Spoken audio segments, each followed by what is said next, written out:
दोस्तों, एक बार धर्म और कर्म में लड़ाई हो गई। धर्म कहता मैं बड़ा हूँ और कर्म कहता मैं बड़ा हूँ। दोनों में विवाद इतना बढ़ गया कि दोनों इसका न्याय करवाने के लिए देवराज इंद्र के पास पहुंच गए। देवराज इंद्र दोनों को देखकर बोले, हे धर्म और कर्म, आप दोनों किस उद्देश्य से यहाँ पधारे हैं? तो धर्म और कर्म ने कहा, हे देवराज इंद्र, हम दोनों में कौन बड़ा है? इस बात को लेकर विवाद हो गया है। अब आप ही न्याय करिए कि हम दोनों धर्म और कर्म में कौन बड़ा है।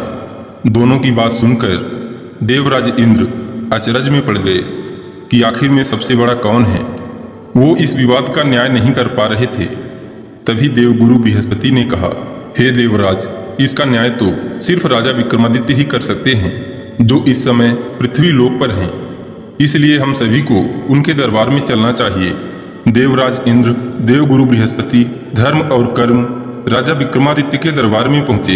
राजा विक्रमादित्य बहुत ही धर्मात्मा, न्यायप्रिय व पराक्रमी राजा थे। राजा विक्रमादित्य ने जब देवराज इंद्र, देवगुरु बृहस्पति एवं धर्म और कर्म को देखा तो सभी को प्रणाम किया और बोले, हे देवों, आपके आगमन मात्र से हमारा जीवन धन्य हुआ। बताइए, ये तुच्छ सेवक आपकी क्या सेवा कर सकता है? देवराज इंद्र ने कहा, हे राजा, हम एक दुविधा में हैं। कृपया आप बताइए कि धर्म और कर्म में सबसे बड़ा कौन है?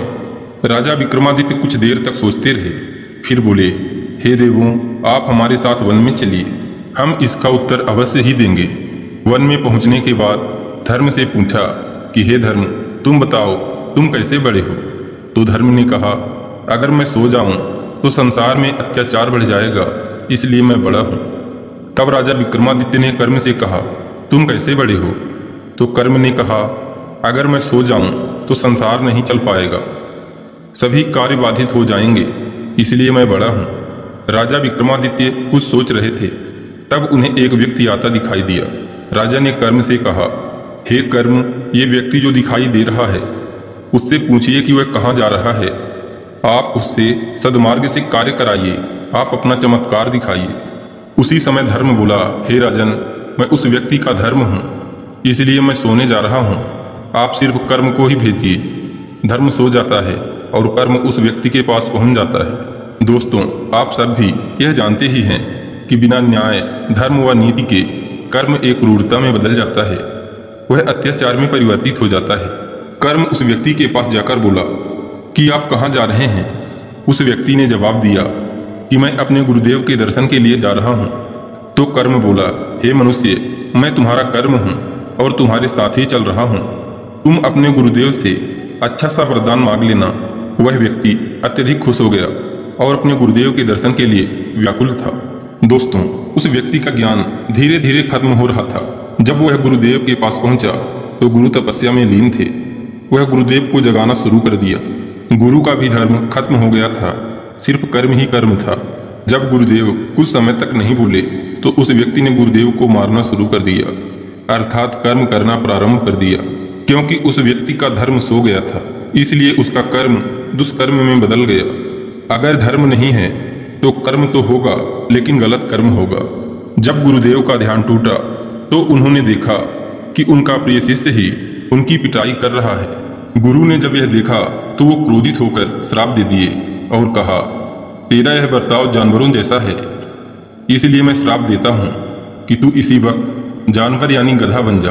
गधा भागता हुआ राजा विक्रमादित्य के पास पहुंचा और बोला, देखिए राजन, मैं कर्म हूँ और मेरा प्रभाव इतना है कि मैं एक व्यक्ति को गधा बना दिया, इसलिए मैं बड़ा हूँ।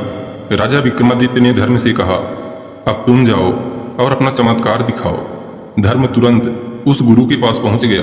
जब गुरु को धर्म का ज्ञान हुआ तो उन्हें यह एहसास हुआ कि उनसे तो अनर्थ हो गया।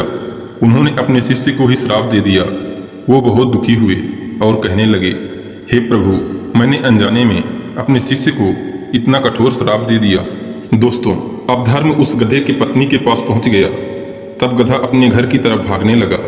उसकी पत्नी को भी धर्म के कारण ये ज्ञान हो गया कि उसका पति आ रहा है और उसके गुरुदेव ने उसके पति को श्राप दे दिया है। वह उस गधे यानी कि अपने पति को लेकर गुरुदेव के पास पहुंच गई और कहने लगी, हे गुरुदेव, मुझे क्षमा कर दीजिए, और अपना श्राप वापस ले लीजिए। गुरुदेव ने कहा, हे पुत्री, मैं ये अपना श्राप वापस तो नहीं ले सकता, लेकिन इसके मुक्ति का उपाय जरूर बता सकता हूँ। जब यह देवराज इंद्र और देवगुरु बृहस्पति के दर्शन कर लेगा तो इसका उद्धार हो जाएगा। यह सुनकर पत्नी बोली, हे गुरुदेव, आप ही बताइए वो कहाँ मिलेंगे। गुरु ने अपने तप से देखा और बोला कि तुम राजा विक्रमादित्य के दरबार में चले जाओ, वहां दर्शन मिल जाएंगे। दोस्तों, धर्म के प्रभाव से वह पत्नी अपने श्रापित पति को लेकर राजा के दरबार में पहुंच गई। वहां पर राजा विक्रमादित्य, देवराज इंद्र और देवगुरु बृहस्पति दरबार में बैठे हुए थे। जब वह देवराज इंद्र और देवगुरु बृहस्पति के दर्शन किया तो वह श्राप से मुक्त हो गया।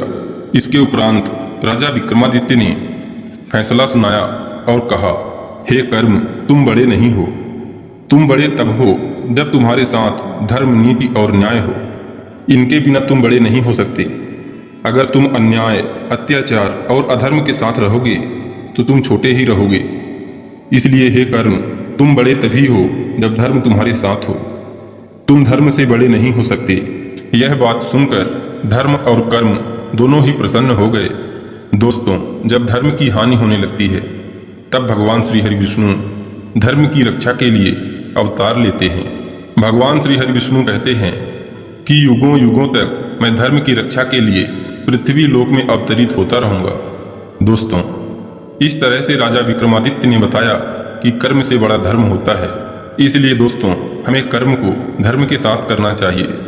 जिसने भी धर्म के साथ कर्म नहीं किया उसका विनाश हुआ है। इसलिए दोस्तों, अपने जीवन को सुखमय बनाने के लिए धर्म का साथ न छोड़ें और धर्म के साथ ही कर्म करें। अन्याय, अत्याचार का साथ न करिए। अगर आपने धर्म का साथ कर लिया तो आपका मानव जीवन सफल हो जाएगा।